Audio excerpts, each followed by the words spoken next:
पंजाब के जिला ननकाना साहब की तहसील सांगला हिल वो सरजमीन है जिसके लोगों ने सिकंदर यूनानी को देवताई सिंहासन से उतारकर इंसान बना दिया था। सांगला हिल के इलाके में दाखिल होते ही तकरीबन 60 फीट ऊंची एक पहाड़ी नजर आती है। तारीखी अहमियत की हामिल इसी पहाड़ी की वजह से सांगला का नाम सांगला हिल रखा गया है। अशोका के अहद में इस इलाके को बड़ी अहमियत हासिल थी। पहाड़ के साथ झील और झील के साथ बुद्ध के पैरोकारों का बहुत बड़ा मरकज था। ये शहर बड़ा बारौनक था जिसके गिरदा गिर्द बुलंद वाला फसील भी मौजूद थी। अब वो फसील तो बस एक किस्सा बनकर रह गई है, मगर यहाँ मौजूद तारीखी पहाड़ी तारीख के कई अनमिट वाकयात की तनहा गवाह है। हजरत ईसा अलैहिस्सलाम की पैदाइश से 623 साल पहले सिकंदर यूनानी ने ईरान के दारा आजम को तहवाला करते हुए यहाँ का रुख किया था।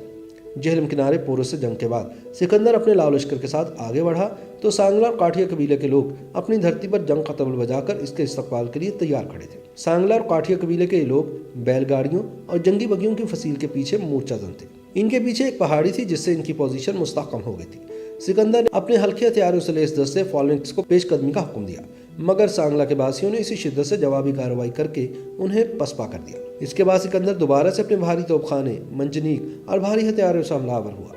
तोपखाने से गोले और मंजनीक से पत्थर बरसाए गए, हत्ता के सांगला के जंगजों को चारों तरफ से घेर लिया गया। सिकंदर की फौज के मुकाबले में सांगला कबीले के पास लड़ने के लिए कुछ न होने के बराबर था। इसके बावजूद वो अपनी धरती के दिफा के लिए बड़ी बहादुरी से लड़े। इनके जीते जी सिकंदर और उसकी फौज फसील पार न कर सके। चुनाचे सिकंदर ने गजबनाक होकर शहर को आग लगा दी और इस शहर की ईंट से ईंट बजा दी। सिकंदर और उसकी फौज का रास्ता जिस बहादुरी से सांगला और काठिया कबीले के लोगों ने रोका, किसी और ने नहीं रोका।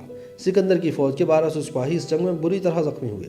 आखिर में जंग तो सिकंदर जीत गया, मगर उसकी फौज हौसला और हिम्मत हार गई। इस जंग के बाद सिकंदर किसी और से जंग करने के काबिल नहीं रहा और सांगला से सीधा वहां गया जहां से आया था। सिकंदर की मौत का मुअम्मा भी आज तक हल नहीं हो सका और न ही उसकी कब्र का कोई निशान मौजूद है। मगर सांगला कबीले की पहाड़ी आज भी अपनी पूरी आन और शान के साथ वहीं खड़ी अपने कबीले की बहादुरी की गवाही दे रही है। इस खित्ते की तारीख पर नजर रखने वाले बताते हैं कि सांगला हिल और उसके गिरदोनवाह का इलाका कालीन बाफी की सनत और मिट्टी के बर्तन बनाने की वजह से दुनिया भर में मशहूर रहा है।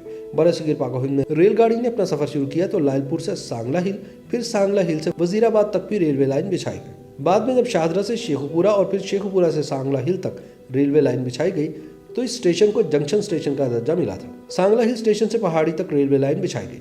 वो रेलवे लाइन तो न जाने कहां चली गई, मगर सांगला की वो पहाड़ी अपनी पूरी आन और शान से कायम है। पहाड़ी का पत्थर रेल की पटरी पर डालने के काम आता था। इस पहाड़ी को मुकामी इंतजामिया ने अब तफरीही मुकाम में तब्दील कर दिया है। इसको देखने के लिए आने वाले लोगों के लिए एक खूबसूरत पार्क भी तामीर करवाया गया है। यहाँ कश्ती की सैर के लिए खूबसूरत तालाब भी बना हुआ है। सांगला की ये पहाड़ी अब भी मैदानी इलाके में सर उठाए खड़ी है, मगर आज के लोगों की जहनी महकूमी पर नोहा खामी है। इसलिए कि सिकंदर जिसने सांगला के लोगों का कत्ल किया, खवातीन की इस्मतदरी की, बच्चों पर जुल्म ढाए, उसके नाम पर यहाँ के लोगों ने अपने एक चौराहे के नाम सिकंदर आजम चौक रख दिया है। हक तो ये था कि अपने कबीले की बहादुरी की दास्तान अपनी आने वाली नस्लों के सुपुर्द की जाती, मगर सद अफसोस यादगार बनाई भी तो खुद को मफतूह बनाने वाले की।